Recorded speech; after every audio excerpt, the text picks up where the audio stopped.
Can I get y'all to come to the front? Can everybody come closer to the front? We can look like people in here, just a little bit. Or stay right there. Let me move these chairs. Stay there. These chairs.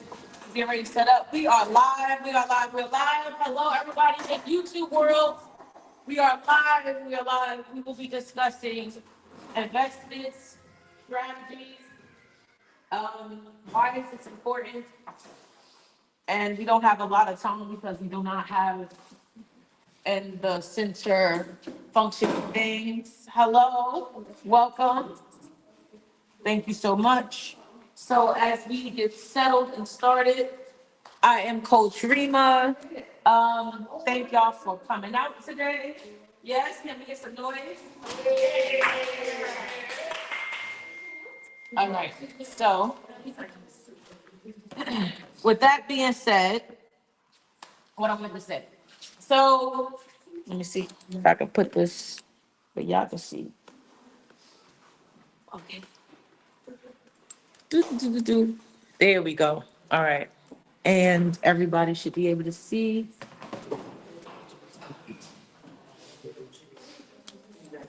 Did you just turn on your own? I see what happened there. Okay. So we setting up. That's what we doing. We setting up. That's how it works. We setting up right now.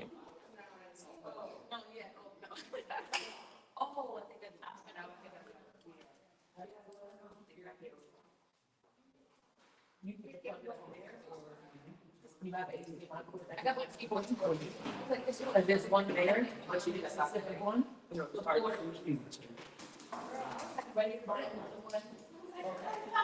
Because there's one where it attaches to the TV. Is it? Yeah, yeah, yeah. What's too much? This is heavy.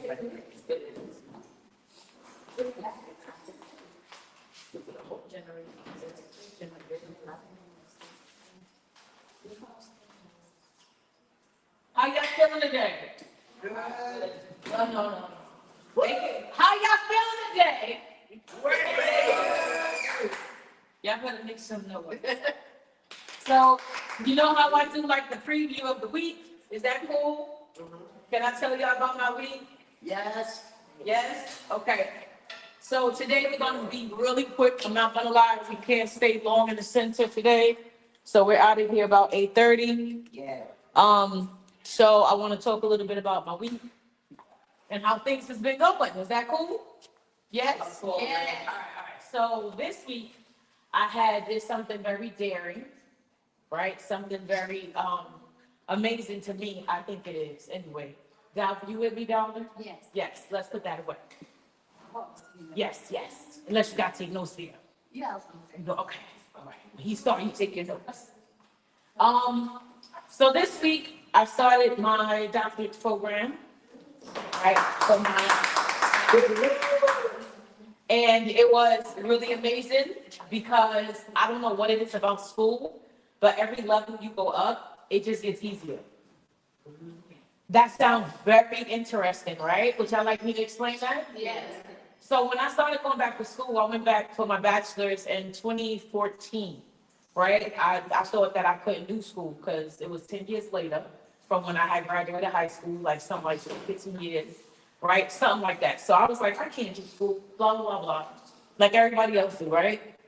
And then I went to school for my bachelor's with only a high school diploma. So now I'm sitting there talking to the admissions person and they're like, hey, tell me a little about yourself. So at the time, y'all all know my life at that time. So I'm giving her everything.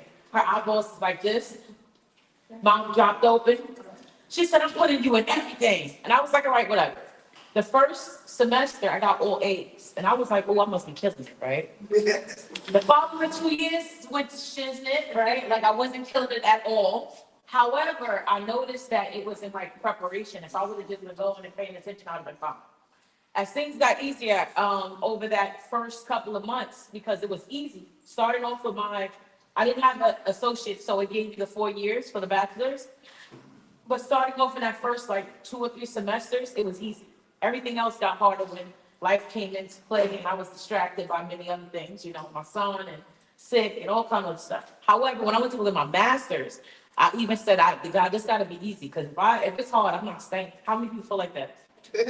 How many people feel like it gets hard? I'm probably gonna quit if it gets hard. I'm just being honest. If it's too much, this is not for me, right? And I always say, well, if I'm gonna start going to school, I want to happen to school. I don't want school to happen to me. When I got my bachelor's, I only had experience in the adult industry, so all I would talk about is that. I wouldn't talk about nothing else. I even wrote a paper about different faces of a pen. Wow. A psychological paper. So my first psych paper was about that. I asked my teacher, I said, is it right if I was to talk about that? And she said, there's a book right now by Ice-T inside of our college that has that. So yeah, it's fine. Talk about it. What we think is that our life is so storied, we can't talk about our experiences in an academia way, but you can't. Everything is used. Nothing is wasted, right? So then I go get my master's. So when I do my master's at this point, how did I go on paper? I got a B. She needed more information because I didn't know how to cite. I didn't know how to cite stuff yet. I wasn't like doing the format that you need to do when you got information. It was still very new, but it was exciting, right? What I'm saying is, like, if y'all taking leaps to learn new things, y'all gonna learn some stuff today. Do it with a fresh mind and bring what you have in front of you, right? And do it open and willing and ready. For me, the master's was a little more easier too, because my teacher, she gave us the layout. Like, she literally gave us a template that all we had to do was take it out and put it in. And when we did that, I was able to catch on a little fast. So getting the information was easy because I focused on you guys, right? I went around to I had 5 people, 4 different nights of developments, right? Miss Tanya was actually one of the folks that I interviewed for my CA, my constructive action, for my master's in public administration. So my bachelor's is in psychology, right? And then a minor in business, because I'm that, right? And then my master's in public administration. And when I finished that, I had, I think, 180 something pages written. Wow. Right? So I was like, all right, I can write pages. You said, wow, like, that's amazing, right? Y'all workbook for the WIP program, for the Women Impact program, is 130 pages long, all written by me. So every time y'all write in that book, that was in my head. Like, that create, so when I learned I could do this, that was that. So this weekend, we go, and I'm gonna wrap this up quick. This weekend, we go and we have our first class on Friday, right? I pull up to this huge campus. It's so big. I was like, God, this is what you got for me, huh? I need to learn how to drive. This is not, I can't be taking cabs. It's mad bars to do it now. I'm in St. John's this year, right? And I pull into the class, I get in the classroom a few minutes late. I sit down, I'm sitting like, it's in a U, so I'm sitting like right here. My old teacher for my master's program, the one that wrote my paper, wrote my letter of reference for me to go, she was being the special speaker for the night. So she's like, y'all don't even know what y'all got. You got me. I'm like, for me? You got APs in the building, assistant principals. You got people that do kindergarten, K to 12. You got all these great people. And you talking about me? I'm regular. I'm hooked. I'm just in the community. That's what you're thinking, right? You're thinking I'm just in the community. I don't have a 9 to 5 like everybody else. I do different things, right? And then Saturday comes. Saturday came. I pull up to the school. I cried. Know about y'all, but I was just like, I was listening to old spirituals, old like slave spiritual songs and all that. I love it. Way more all that good stuff, but old gritty. And I'm listening to it right now, and I'm just like, God, this is what we got. This is what we're about to do. And I just felt like really animated, right? Because I feel like we are still enslaved in some ways, right? In spaces, and we don't really have nobody to take us to the next levels like that, right? And I'm like, God, if this gotta be, I'll be a Harry to tell me, I got you. Just let's figure this bill out. Let's figure out this tuition, right? So I get to the school, I'm crying, and I'm just in reflection, and then all of a sudden I go to walk into the school, and I was like, I'm supposed to be here. So then the teacher started giving us assignments. That was when things got really interesting. So what she did was she said, we're gonna name your cohort, and then y'all gotta go in the room and give us give me a few things that you expect from me and a few things that you're willing to give us. So everybody get the room, they all sit down and stand up, not realizing what I'm doing in that moment, but standing up while everybody sit down, that's some leadership, right? So everybody like, nah, you got it. Then We going back and forth. I'm like, all right, put this on the board, put that on the board. I'm just kind of like moving a certain way. Everybody is just following. When everybody went to get up, one of my guys one of my classmates goes, you know, be the voice for us, right? They all want me to sit down and write this stuff off the board. I leave that alone, right? And I get into the room and they go, go ahead, you talk for us. It's all me. I said, what y'all just walk into, right? It's like 12 of us. So I do the whole thing or whatever. I sit down. Then they break us into smaller groups, right? And in the smaller groups, I was telling Lissy this yesterday. In the smaller groups, she said, I'm giving you 15 questions. Y'all got to answer that. You got 2 hours and you got to present it. Each one of your groups get 15 minutes to present, right? So they all rush to the rooms. I'm still eating a piece of wing because I want wings. And I get into the room. I look at my team. I said, we got this. I know we got this, right? We get on the board. I said, give me all the answers. So we get all the answers. We talk it out. We had enough time. I put everything into chat because, you know, that's what we do. AI, right? Came out with a 15-page presentation. 2 people came in front of us, and their presentation was like maybe 4 pages long. Another one was like, we didn't have enough time to answer all questions. We went to the 8th one, and everybody was like, there's more? Did they have the same amount of time that we did? And it was in that moment that I said, oh, snap. I thought that I was just playing, and I'm doing hood stuff. I'm in my head thinking I'm teaching y'all, the ones that's in my Women Impact program, content creation. But I'm teaching you stuff that even people going for their doctorates don't know how to do. Hello. Do you understand me? The things that y'all learn in these spaces, and even in that class that I got with y'all, they don't know how to do it. And all I thought I was just this mere little girl in projects. Teach you what I know, a little this, a little that. Do you know who you are? So tonight, big shout out to Les Farrell. He's here tonight. He will be discussing investments and strategies for beginners, right? I want you guys to just tap in, tune in. No question is stupid, right? Let me reverse that, right? If you're not asking a question, you think you're too smart. I don't know nothing about this topic. I know absolutely nothing about buying a house. I know absolutely nothing about investing. I want to know everything. Why? Because I don't want to be here. We're trying to get out of here, but we don't have access to this kind of information. So tonight, take advantage of it. Rosie, can I ask you a question? Can you be your mom's mouthpiece? So if she has a question, can you just answer? Because our Diane is not feeling well today, and she's not really able to talk. So I know she got some questions. But if you do, can you just ask the question for her for me? Thank you so much. Or just look at me like, come over here and do it. I got you. I love y'all. Can we get a hand clap for our speaker?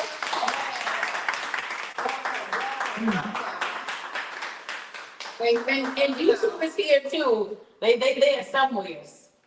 Okay, all right. And you got a little clicker. You need a clicker? No, so, mine isn't working. I have one, I believe. Now, I can make it. You gotta look it up. You have to use the remote. Tom, you know how to do it? Yeah, the last time. Can you give us some assistance? Press it down, but I'll leave it out. I'm pushing this. Yes. Timer? I'll leave it. There you go. See? Thank you so much. All right. Good evening, ladies, and gentlemen, and gentlemen. So it is an honor and a privilege for me to be speaking to you. You have such a powerhouse in Rima, Coach Rima Great, in everything that she's doing. Such courage and just so dynamic in all ways. And so for her to have the vision to bring this information to you ladies and gentlemen, it's beautiful, it's amazing, right? The idea is that you are only as limited as what you can see, right? Not what you can see with your eyes, but what you can see with your mind. And so the world which you desire, the life which you desire, it's all up here, right? It's not around what you can see. Yes, these are your everyday Visuals, your everyday visuals, but you have the ability to visualize further. My name is Leslie Farrell. I'm a licensed real estate agent. Been licensed for going on 10 years. I got my real estate license about 3 days after my youngest son was born. I was literally studying in the hospital for my state exam. I'm originally from Brooklyn, New York. I now live in New Jersey. And real estate is a passion of mine. Education is also a passion of mine. I also am in the school systems. I'm a disciplinarian for East Orange High School. And when I get the opportunity to explain what I know and teach what I know, I get excited. I can do it for free. And I've been told that I should stop doing it. But I won't stop doing that, right? Because if I know something that can help you in your situation and in your circumstance, why wouldn't I continue to give it away? Right. Right? And the universe will compensate me when the time is right. And so, I hope you're excited as I am, Yes. right? Real estate is still the number one way to get wealth in this country. Number one way to get wealth in this country is still real estate. Not being a musician, not being an athlete, right? The majority of the population, right, are still obtaining wealth by owning real estate, okay? So let's get into what it is versus what it isn't. Raise your hand if you know the difference between an asset or a liability. Tanya, Yes. yes, Asset is something that generates income for you for the long term. okay, versus, Liability is something that you have to keep pouring money into. check you out, knowing the rich dad, poor dad definition, right? And so, yeah, that's actually correct, right? So some people think that an asset is something that has value, right? That's the general definition that people say, right? An asset, oh, that's something that's valuable, it has value. And a liability is something that costs you, right? But the way Tanya put it is actually the best way to think about it. An asset is something that generates income, right? So something that by possessing it, it amasses wealth, it accumulates in wealth or in value. A liability is something that costs you, something that takes money out of, right? Indeed, if there's a devaluation. And so, when we look at some of these items that are on the screen, these are luxury items that, we all dream about, right? Raise your hand if you've had dreams of owning any of these items on the screen, right? All right. Raise your hand if you would love to own some of these items on the screen. I will. Right? Raise your hand if you will own some of these items on the screen. Absolutely. That's right. And so when we look at these items, yes, they are beautiful, they're sexy, they're wonderful. However, would you say raise your hand if you would say that these are assets? Any of these items on the screen? It can be. And your name? Dollar. Dalva. Yes. Explain. Well, because you can rent out the car, you can rent out the boat, and you can rent out the plane. Okay. Now, the utilization of these items will determine if they are an asset or a liability, right? So that's a very good point. But just in the raw form, the intended use, are these assets? No, right? This vehicle, as soon as you drive it off the lot, depreciates in value, right? And so now you've lost money. Owning a boat, It's a lot of upkeep. it's a lot of upkeep, there's gas, right? Purchasing it, lost money. Owning a jet, right? Yeah. Same thing. You gotta pay for the storage, right? The hangar that it's gonna be in, to fuel these things, to fly is ridiculous, especially with gas prices now. All right? You didn't mention maintenance, Plus maintenance, insurance. plus insurance. Right? Exactly. Right? So these are all of the things, right? And now what I love about Tanya, your brain, like I already tell, right? What's great about the way that you think is that you have the mind of a millionaire. You have the mind of a wealthy person because you see life in 3D. The ability for you to think about all of the realities of these things. Most people look at it and they just see the fantasy, but you're like, but then there's these other realistic aspects. The reality is great. Incorporate the reality into your dream, make room for it. Budget for the reality, right? I'm gonna come back to that because that is great. That's a good I distinction. have a question, I'm just waiting for you. Yeah. So this field is a couple of slides, right? I know we're on a time crunch. I'm gonna try to get through this in about 20 minutes, and then I'm gonna open the floor for conversation. All right? So all of these things, in addition to the cell phone in your pocket, the laptop, right? There's always going to be more. They're making more of it constantly. There's a newer one. As soon as this one comes out, you buy it, you're feeling good. Then they're selling the next one to you, right? Same thing with playing. Right? As soon as there was a G4, then there's a G5, right? There's always going to be the new thing. And so when we look at when is a good time to lease versus buying, right? These are some of the things that you may want to lease, right? Lease a luxury car, 3 years, right? You join some sort of a membership with a yacht club, you go out with your friends, enjoy the benefit of it, but you're not responsible for the maintenance, the upkeep, the insurance, all of those things, right? And it comes out more economically efficient for you. Same thing, right? People charter flights, charter jets. So you get the feeling, the luxurious experience, but you're not paying the overhead, right? So when we think about leasing versus owning. So currently, right now, I would say everybody in this room is leasing, correct? Yes? Ma'am? Sir? Right? Everybody's leasing. So real estate is the idea, right? So for me, what I say is lease a car, lease a jet, lease a home. In certain instances, lease a spouse, right? Because nobody belongs to anybody, right? Own a home, own art, own a business, right? You want to own a business, right? Own your home. These are things that, and owning them, own stocks, right? They appreciate in value. They grow as you own them, as you hold on to them, they make you money. These are what we call assets. And real estate is finite, right? Yeah, can I just ask you one question Yes, ma'am. about that? So, I read the Rockford rules, and they say never have anything in your name. We can get to that. There's levels to that, right? Ultimately, that is where you want to grow to. But starting out the gate, don't overcomplicate it. Right. You start where you are, and then eventually you can grow to that.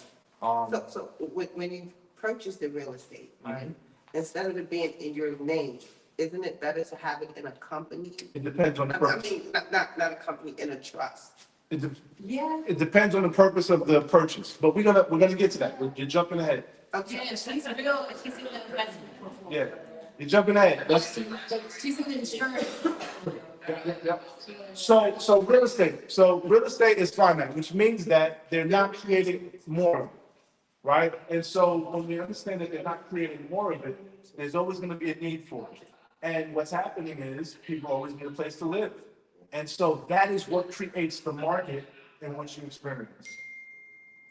And so what we see is over the years, as the population of the world increases, particularly the US, right?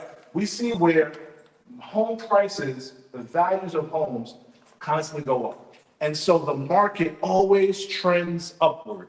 There are rare occasions where you have corrections, right? Such as the first dip that we see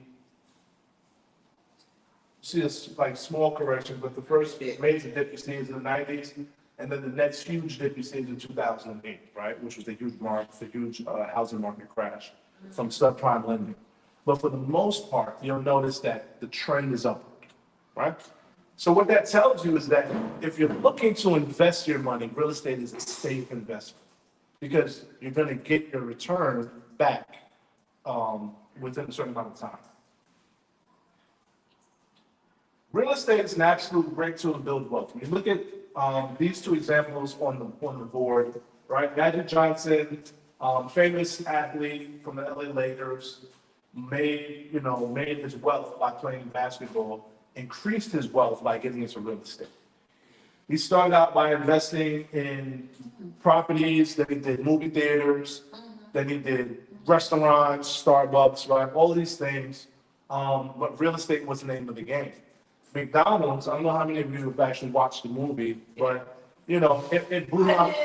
It's a boss Right? movie. I love Isn't it. it? Isn't it? What was key about that movie? What was something that stood out that you learned when you watched it? Be a boss? No.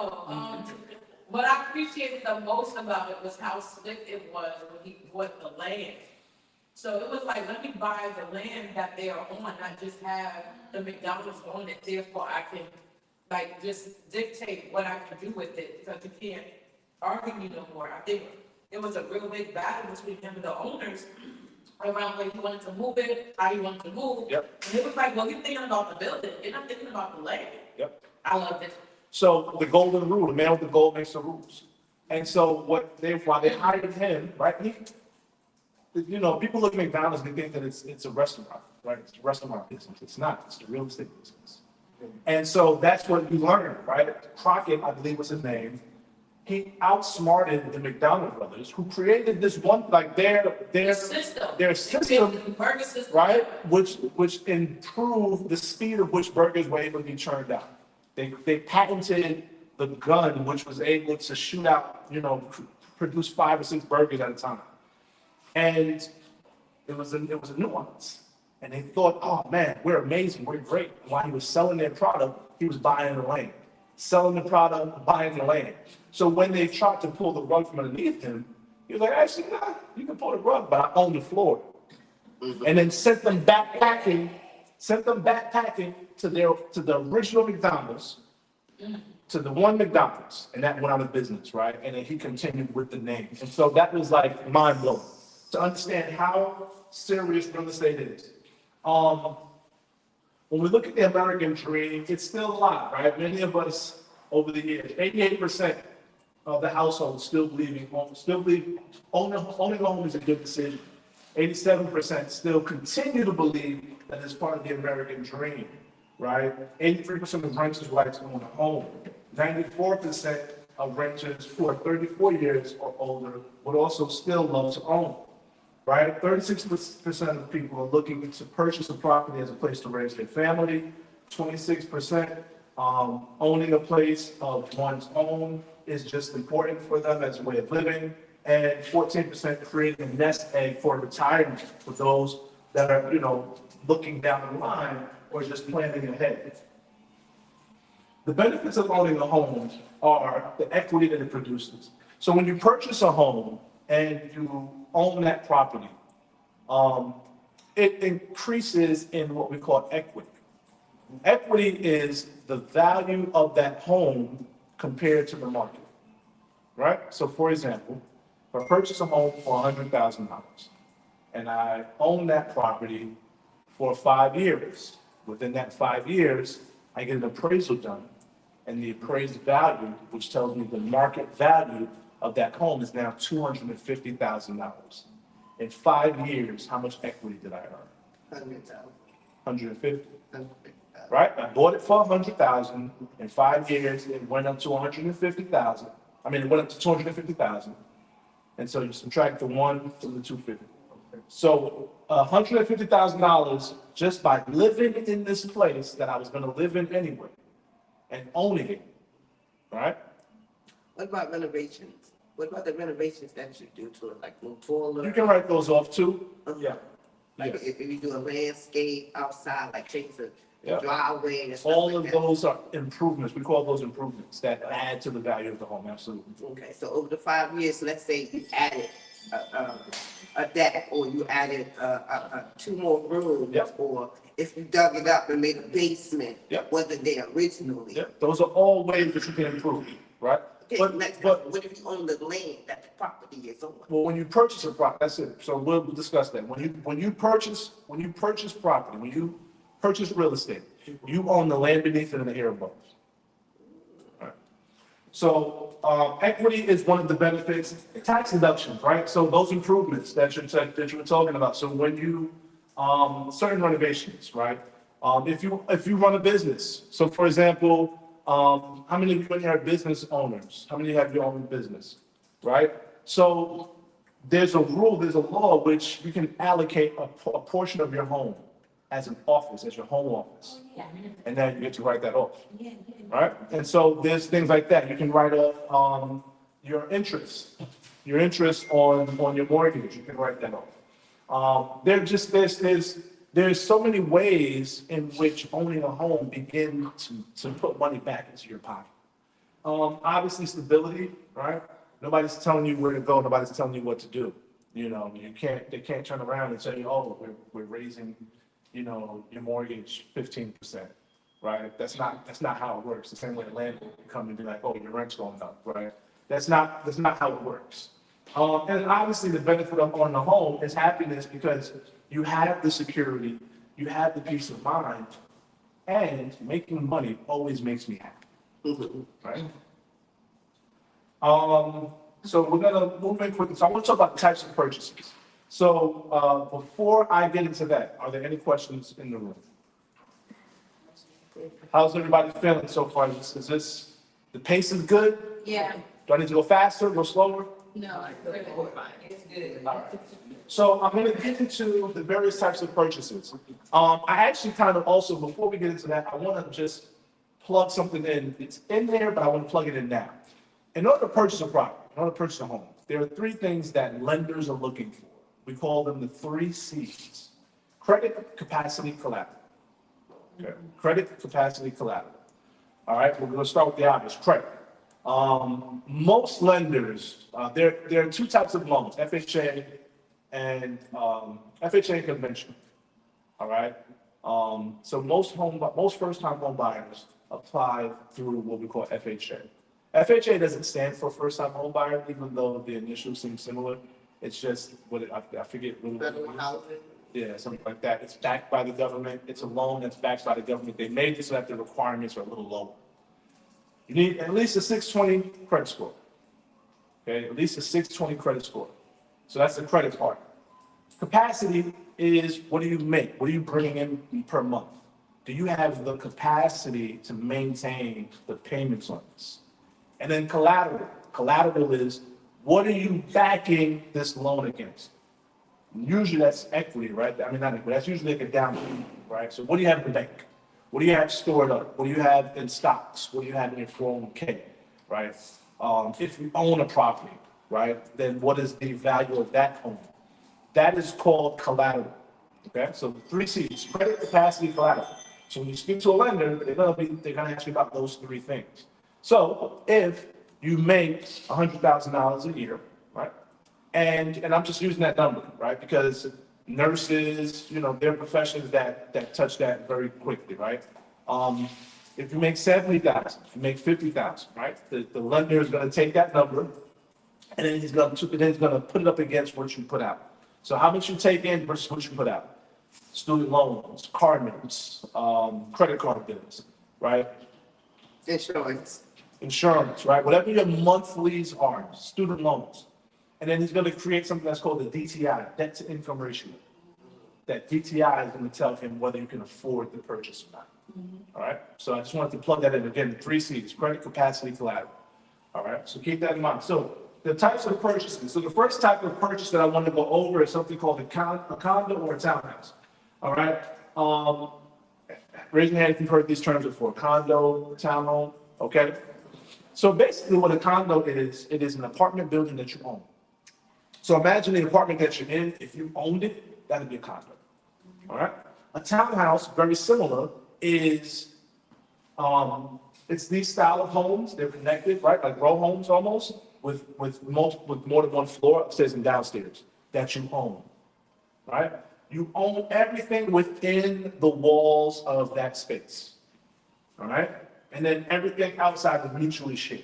The front of it, the communal area. And with those, you usually have some sort of association fee. All right? And so with owning a condo or a townhome, the purchaser, not a problem, sir, is given a deed. So you actually possess the deed of ownership for that piece of property. You can purchase it FHA or conventional, right? Each unit receives a separate tax bill from the city, so you pay taxes on it separately. It's included in your mortgage. And then the owners are required to pay a monthly common charge, which is called an association fee. That takes care of things. So for example, right, if this building were a condominium and you guys were paying a mortgage for where you stayed, this would be one of the spaces that'll be paid for by the community, the association, right? The community spaces. Okay, I have a So, question. yep. Oh, never mind. I was about to answer this.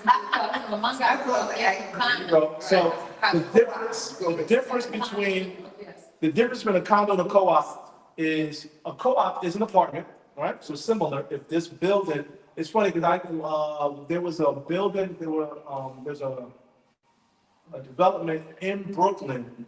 I forget the name of it. It was not too far from the Barclay before they built the Barclay, and they converted it into co-ops, right?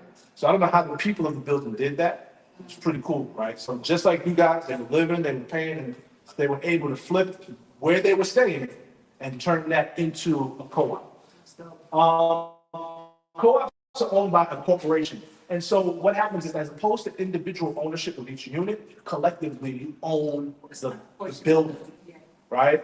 And the building is looked at as a corporation. When you buy an apartment that is in a co-op building, you're buying shares of the corporation. You can still purchase it mostly through conventional. A lot of FHA, very few co-ops accept FHA loans. We'll talk about that. The larger the apartment, the more shares you own. When we think about Manhattan, roughly 75% of Manhattan are co-ops. Now, co-ops have these very particular rules, and it's interesting. Most co-ops are designed so that they keep people out, right? And so that's the way of gatekeeping, right? And so, for example, one of the stipulations for a lot of co-ops is you have to make a certain amount, right? Like you have to make, they'll price the apartments low, right?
Split level, bi-level, two doors, right? You go into different styles of homes.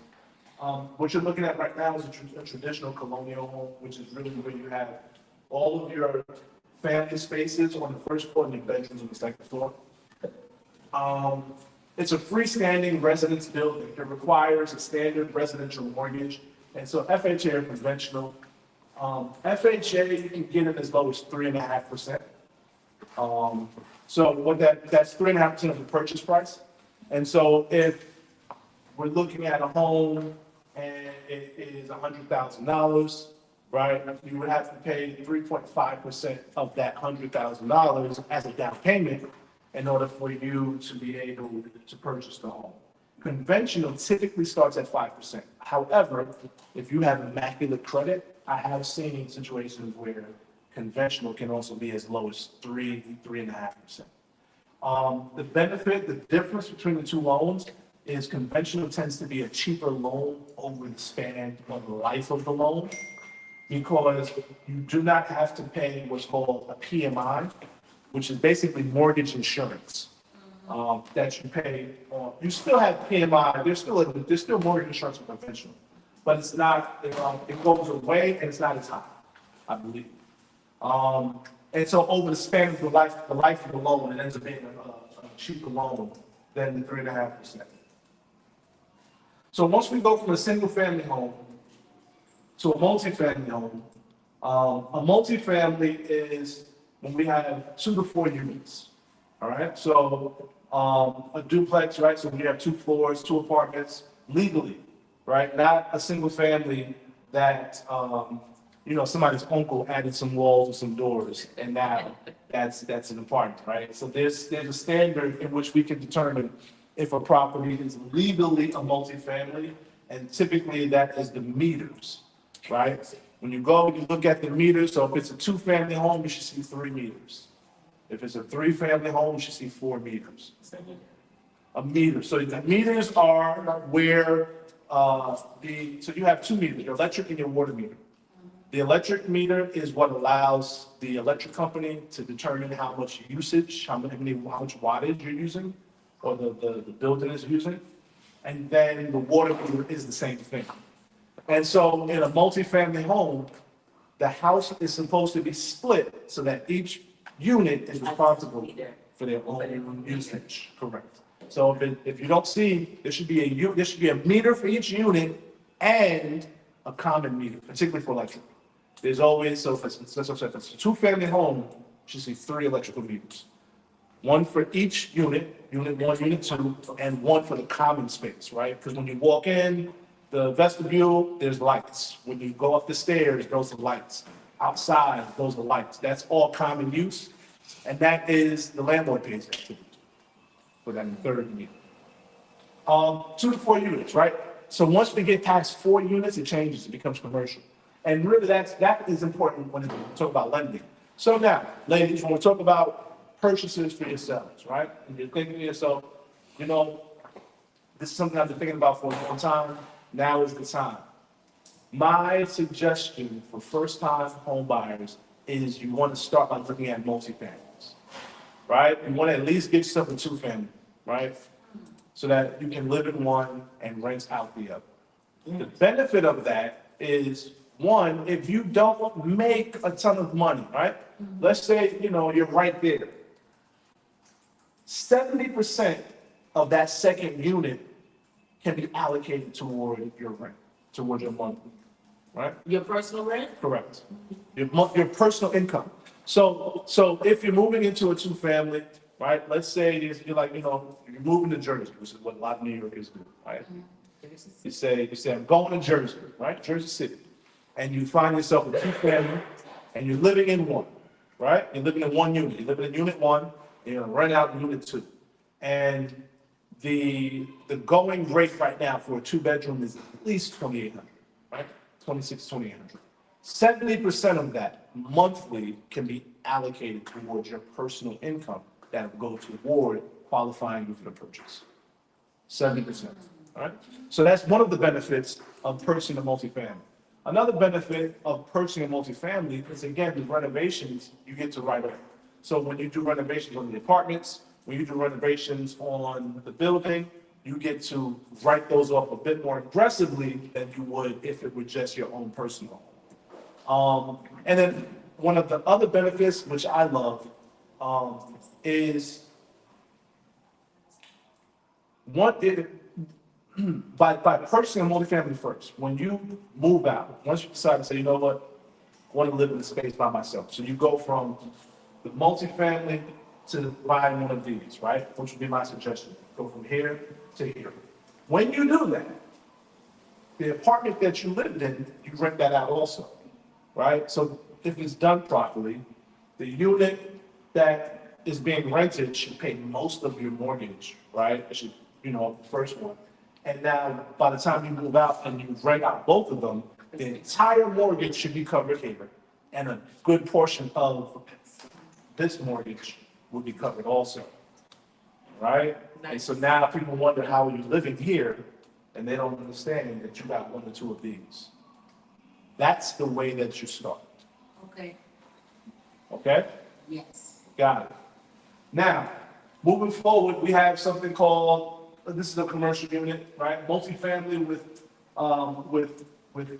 more than 4 units, right? And again, separate utility meters. This is considered commercial. So now at this point, the lending requirements, the reason why that is important is because the lending requirements are different for commercial. You have a question?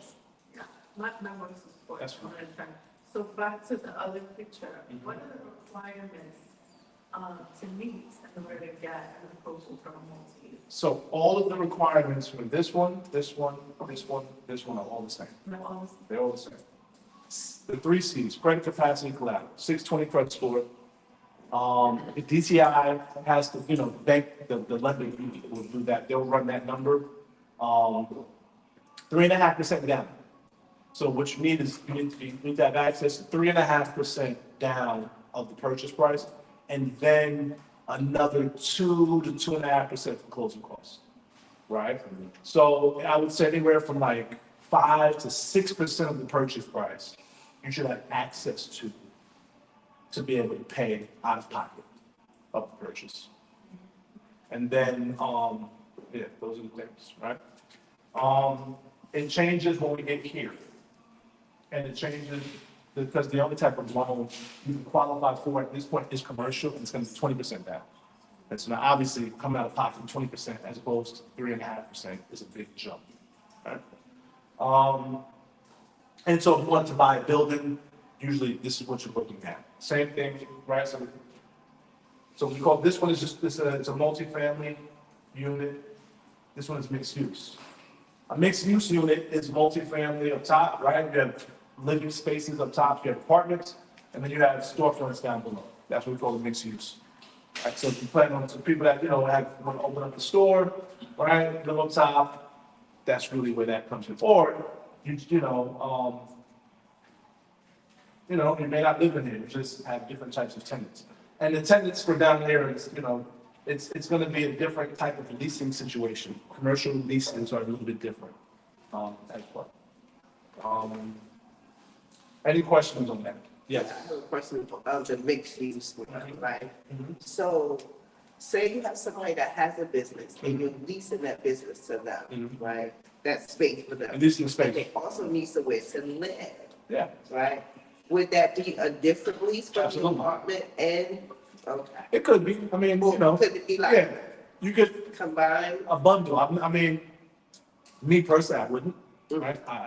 I would create 2 separate leases because these are 2 different business transactions, so I wouldn't want the money involved. Right? What if it's yourself? You understand what Well, I'm I'm not gonna have a lease for myself, I'm just gonna be occupied.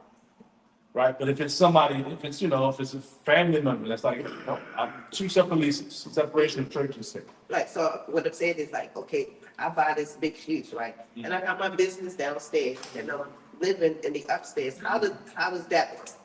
If it's yours, the same way you would watch TV in your living room and eat in your kitchen. Oh, okay, just, So to just clear that up, right? Yep. You showed us the multifamily house and how, a piece of this and that, right? I know I'm saying it all wrong, Mhm. but the multifamily house piece, right? Mhm. Would that same rules apply to the, multi-unit No, space? so the rules change, the rules, so again, so from here, So 1, 2, 3, 4. I'll go back to what I mean, right? I live in the mixed unit space, Yes. right? Mixed, not multi-unit, mixed unit. Currently, this building is this. I know that. Yes, you're I- hypothetically. Hypothetically, Gotcha. I live in the mixed-use space Yes. at the top, and my storefront is at the bottom. Yes, But it's also my building. That's the question, correct? It's also my building. yes. How do I charge myself or get a lease for myself? What does that look like? Okay, so you could. Now, the only reason why That was the you, question. the only reason why you would do that is the only reason why you would do that is for tax purposes, right? So that way, for your business, you would show that your business has a lease. I don't know if you can lease yourself.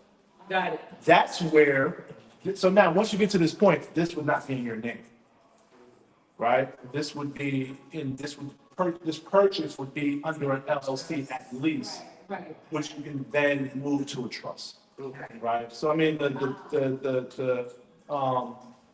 so for tax purposes, yes, you would create a lease showing that,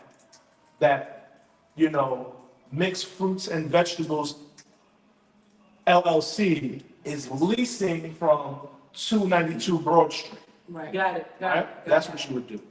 And that's different from when you have a home and you have a office or you run your business out of your home. That's totally. That's way different.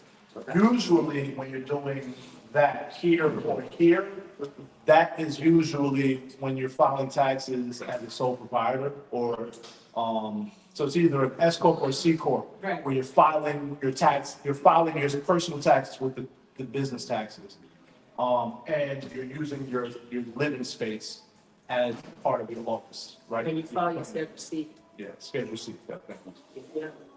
that's one of your skills also, correct? Don't you also? I have a lot of skills, sir. All right. That. No, yes, I do. You do, I can't do taxes. right. I don't like it. Very lucrative. My aunt made a great deal of money. So, all right, we're gonna speed through these next parts. There's 13 steps to purchasing a home roughly. When people think about purchasing a home, they get discouraged because it's so many steps to the process. But when you're working with an agent that is skilled and knows what they're doing, they will hold your hand through the entire process and you won't skip a beat. It gets a little scary sometimes, but that is just a part of the process, right? So, the first step is a buyer consultation. You sit down with your realtor and you give them your wish list. Hey, I want this, I want that, I want this. Good realtor is going to help you understand the difference between needs and wants, right? So if it's you, your spouse, and your 3 children, yes, you may want an 8-bedroom. However, you only need a 3-bedroom with a living space, right? Does that make sense? So that's the differences, right? You may want a pool, but you'll need a pool, right? You need to have parking, right? So those are the differences when you're looking at, your wants and your needs. Buyer consultation. Your next step would be to speak to your lender, right? That is, it's usually good when it's referred by the realtor because you want the realtor and the lender to be working together because that makes that process so much easier. But obviously you vet that yourself, right? You speak to the lender and you go with the lender that you feel comfortable. There are some times where there's a difference between borrowing from a bank and a mortgage, a brokerage company or a mortgage company. Banks are usually just really rigid, right? They're just like, do you check these boxes? If not, then, Whereas a mortgage lender or a broker, they have a little bit more flexibility and they can operate in what we call the gray a little bit better, right? And help you. But the rates are usually amazing, right? So if you can get a bank loan, usually have amazing rates and it's usually just, it's pretty simple. But that's what you're gonna do. And then what they're gonna do is they're gonna tell you how much you qualify for. So they'll say to you, you qualify based on your 3 C's, credit capacity, collateral. Looks like you can purchase a home for about 350, 400,000, 500,000, single family. And what you do is you add an additional 100,000 for each. So if you decide to go multi, so if you qualify for, let's say 400,000 single family, that becomes 500,000 for a 2-family, that becomes 600,000 for a 3-family. That's typically the rule. The rule of thumb is you add an additional $100,000 of qualification onto the amount for each unit that you go up. Then you go back to your realtor, say, hey, Les, wonderful realtor, this is what I qualify for. Now Les begins to help you, and you guys go back and forth. You send houses to Les that you love, and Les sends you houses that he thinks you may like as well. And then you begin to set up appointments, right? Schedule time. I'm available after work and on weekends. We began looking, right? You look. You find the house that you love, that you like, you make an offer, okay? What I always tell my clients is do not fall in love with a house. It's the wrong mistake. It's a business. You get your heart broken. What you do is you fall in love with the opportunity, all right? Even then, you guard yourself. So what that means is that if it's the right location, if the space meets generally what you need, you can make it what you want it to be. It's good. That's a great thing. You put your offer in. If the offer comes back, accepted, okay, you can be a little bit more excited. Right? I say you can go from like 0 excitement to like a 2. Okay?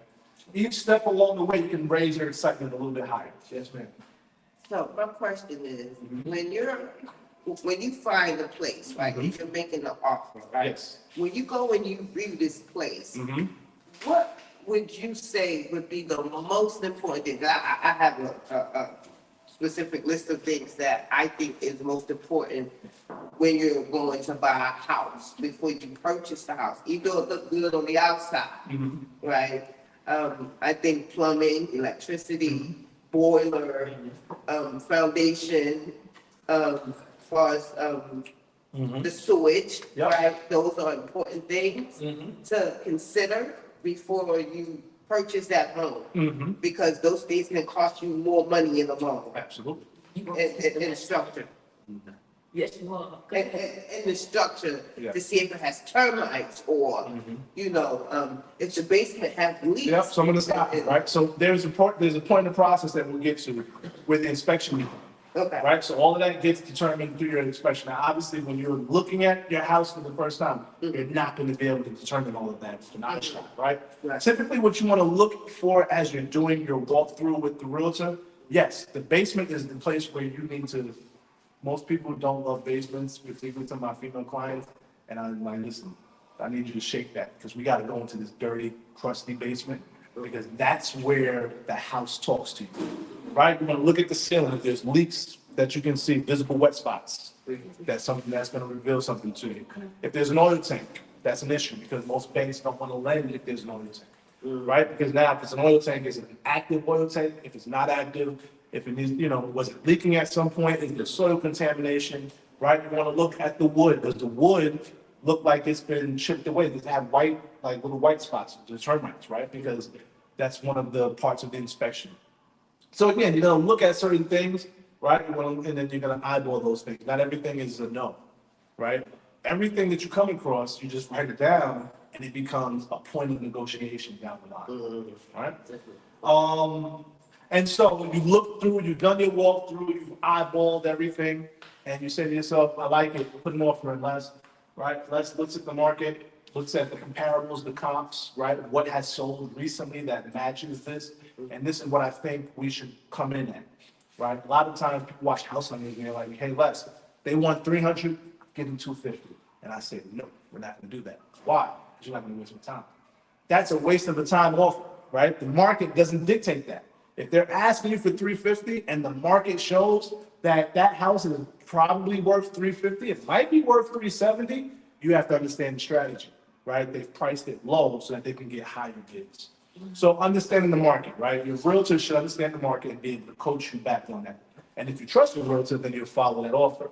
Offer goes in, offer gets accepted. Next step of that is, so once the offer gets accepted, then you're gonna get an attorney. So the next step of that, no, it's not here. Within this is get your attorney, right? You're gonna hire an attorney, and then the attorney's gonna submit, they're gonna go back and forth. Your attorney goes back and forth with the other attorney, and it's what we call attorney review, right? So the attorney review period is a 3 to 5 day window roughly in which the attorneys go back and forth. Most of it is legal jargon. Most of it is conditions and terms under which your attorney like, yeah, I prefer if we do it this way. I'm gonna hold the deposit. That kind of thing, right? It's not really much for you to just you're waiting for them, it's like double dutch. Just wait for them to tell you that we're good to go. And then everything is signed off. Once both parties sign off, you are now what's called under contract, UC. Once you're under contract, you cannot back out of this deal unless it's an environmental issue, right? Unless it's right, something major, right? Where you can't work it out and the seller is not willing to compromise on, then you can walk away. Or if you fail to perform, if you are unable to secure your mortgage, those are the reasons why you can back out at that point. Then you do your home inspection. Right? This is, yes, you do. Right, that's why I'm going to that. Yeah. Because that's what. Structure is important. Yeah, so here, so again, right, remember I said the reasons why you can back out. So if you, during this moment, you find out that the foundation is faulty, then your attorney says, hey, we're canceling this contract because half of the house is leaning over. You understand? So you sign the contract to lock it in. Because if you don't sign this contract, they're gonna go in on the offer. You have not locked this in. There's no benefit for the owner to continue to do the dance with you if you haven't committed. You understand? So this is the process, right? This is not even, it's, I want to say it's not negotiable, like this is the way that it happens. You sign, right? You make the offer is accepted, you're under contract, and then you do your due diligence. This is what we call the due diligence period. Even for investors, right? People that are investing, they do it this way also. You have your due diligence period, right? And that's where you do your inspection, because nothing is finalized. Nothing is final. It's final, it's definite, okay? The inspector's job is to stare you. He's going to come across, he's going to tell you everything that's wrong, right? Every house has something wrong, okay? Brand new construction. An inspector will go through and point out things that are wrong, okay? You go back with the list of things with your attorney and with your realtor, and you come up with a list and you say, I want them to address A, B, C, and D. It can be addressed two ways. They can provide a credit or they can fix it. I prefer a credit, all right? Give me the money, I'll fix it myself. I'll get estimates to see how much it costs, because again, somebody's uncle can go in there, put some spackle on it, put some paint on it, and say that they fixed it, right? So typically, I like to go for, unless we can agree on the contract, right? If we can agree on the person doing the work, we can pay that person, because I trust that person. So that's the home inspection. After the home inspection comes back, we agree. Now, a lot of deals, not a lot, but this is where most times, if there is going to be, if the deal falls apart, I would say about 30% happen here, okay? Appraisal. This is another place where the deal can fall apart. If the appraiser is a guy that comes out similar to an inspector, but he's not looking for issues with the house. He's just looking at bedroom count, bathroom count, if it's in good condition, square footage, driveway, right? And then he's comparing it apples to apples. Other houses within a half-mile radius that have sold in the last 6 months. And he comes up with a number, puts the number on the house. If that number comes in at the same number of which you're under contract, your bank is happy, move forward. If that number comes in below what you are under contract, we have a problem. Because the bank is not going to pay more than the house is worth. Right. So there are two things that can happen. Three things that can happen. Either you pay the difference out of pocket, which as your agent, I will tell you 9 times out of 10 not to, unless you have money out the wazoo, you can afford it, and it doesn't matter. Then rock out. Or the seller comes down. That's what we want, right? Come down to the appraised value. That's more logical. And then you move forward. The seller refuses to budge. You're not moving up. Option number 3, kill it. Right? Unfortunately, I've had that happen, and it sucks when it happens. So what happens to the loan? If you ask for this and the loan is more than what they're asking, so then they lower the loan? So, or no? Yeah, they'll adjust the loan amount. That's a good question. At this point, now, once you get this notification, you get a little bit more excited. Because that means that this deal is really moving toward the It end, says no. Yeah. right? Correct. No clear title. If you don't have a clear title. So they're gonna do a title search. They're gonna check and see if anybody else in the world has the right to claim this property. That's what the title search is. Sometimes you'll be surprised what comes up. Fixable. This is not the end of the world. If it comes up dirty, we'll call it dirty title. Good. There's usually a way around it. The most difficult title issue is when it's in an estate of a person that is deceased. That's when it becomes really complicated and a little bit murky, right? But get your clear title insurance, right? Usually you have the company, that's handled by your attorney. And then you also have to get actual insurance on the property. Once your attorney says, hey, get your quotes, I need the declaration page of insurance, again, you can get a little bit more excited because we're moving close. We're almost there. At this point now, right, you should have an idea of your lender is coming back to you. So also with lending, right, your lender is going to come to you every month. They need the bank statements from you. They're going to need 2 years of your tax returns if you are an employee. They're going to need, they're going to need your W-2s. They're going to need W-2s, 2 years of W-2s. If you're self-employed, 2 years of tax returns. And every month, they're going to keep wanting updated bank statements. It's not them, those are the lending parties, huh? Until you close. So it's going to get annoying, because the longer it goes, they're going to be like, hey, I need those statements again. And I'm like, I go to my bank, I get these statements, right? You got to do this dance. But yes, you have to keep doing it. And then there's going to be that wonderful day where you're going to get close. You're going to get a mortgage commitment. Okay? Mortgage commitment means that the bank is finally saying, hey, I think this is it. You guys, you've shown that you're worthy of this loan. We're going to lock in your interest rate, right, at a certain amount. And now that mortgage commitment means we can schedule a closing. Once we do that, we're going to do a final walkthrough. And we're going to take another look at that house and make sure that that same house that we walked through once, the same house that we had inspection done, right, and told them to fix this, fix that, or give us money for it. That same house that includes a stove and a refrigerator is the same house, right? So that's what the second walkthrough is going to do. That the lights still work, that the plumbing still works. Yes. Again, sometimes buying a home, those things don't come in. Say it again. No, it doesn't. Refrigerators and stove. It doesn't.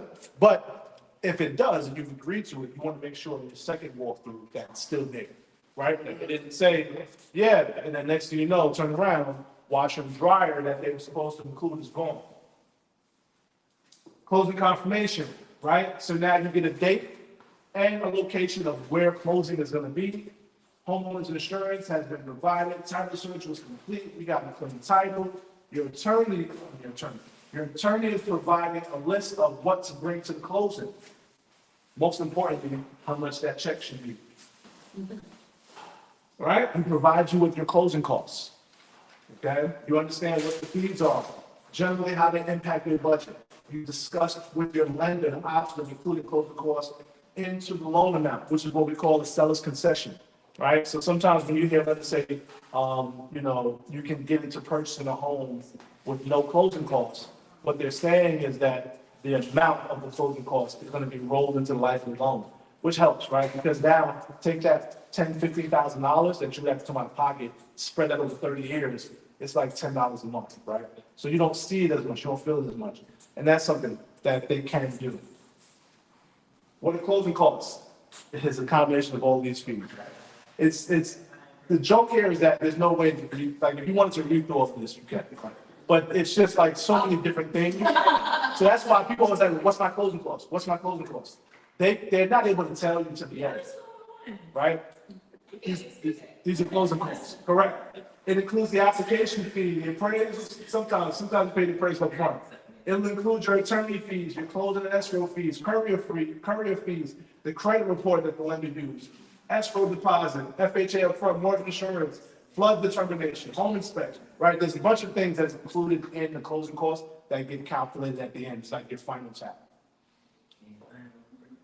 You do your final walkthrough, Another one? I mean, if I'm being honest with you, you want to do them as many times as You're possible, right. right? So if you can get 3, that's great. Sometimes you can get it done with 2.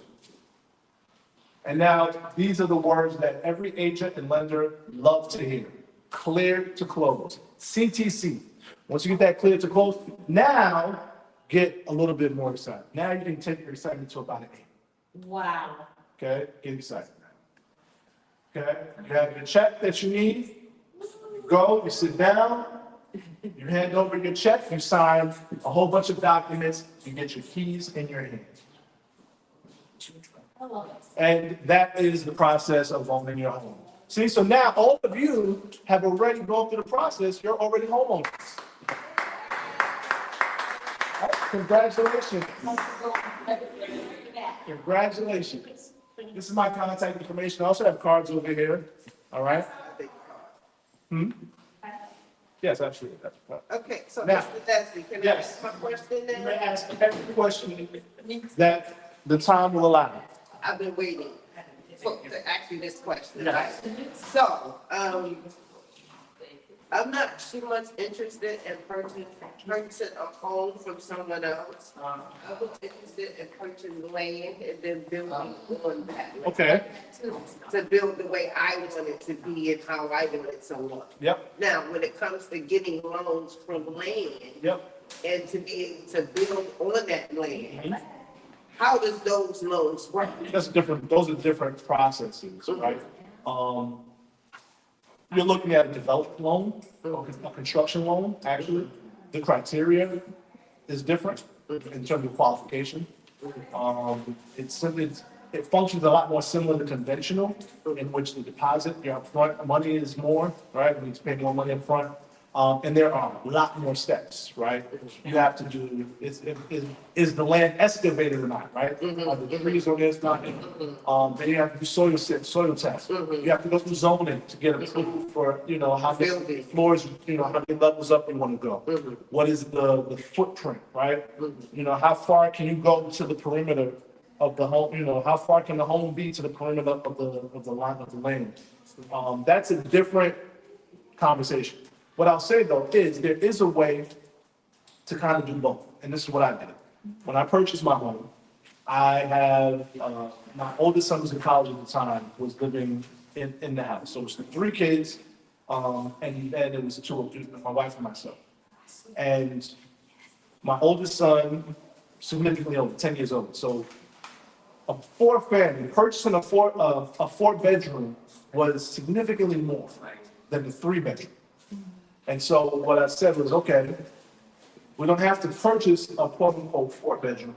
All we need is a 3-bedroom with a space that we can turn into a living space for my son, because that'd be cheaper. And so that's an attic, a basement, right? Just an additional space, and that's what we did. So we went in and we found a home that was a fixer-upper, that needed work, right? And so by finding a home that's a fixer-upper that had the space, we were able to get around. How many of you shop at Marshalls or BJ's? Or TJ Maxx? Yep, Marshalls, right? Now, the benefit of going to Marshalls is that you can get those brand labels, right? For significantly less, right? So that same Ralph Lauren that you would get, that is a mosquito. That same Ralph Lauren. May I jump in really quick? Yeah, on time? Yeah, but Yeah, do you happen to have like extra 20 minutes? sure. All right, so this is what I need everybody to do. We kind of got to leave the center. We don't have to leave the group. I'm gonna say that again. We kind of got to leave the center. We do not have to leave the group. If we can regroup in front of the center, outside of the gate, maybe even in that park area, if no one is sitting there, it'll probably work better. If we can take just 5 minutes to just get up and relocate really quickly, because they have to close the center down because there's no bathroom and the workers in here all day. We don't. So, can everybody come really quick and take quick pictures together? Yeah. Just come to the front, come to the front, come to the front. Taylor, Miss Mona, everybody online, we love y'all. Thank y'all so much for tuning in. We're gonna get him to come back. Make sure y'all follow him. Y'all got his links right there. Follow him on IG. Let him know you watched it. Okay? We are out of here. So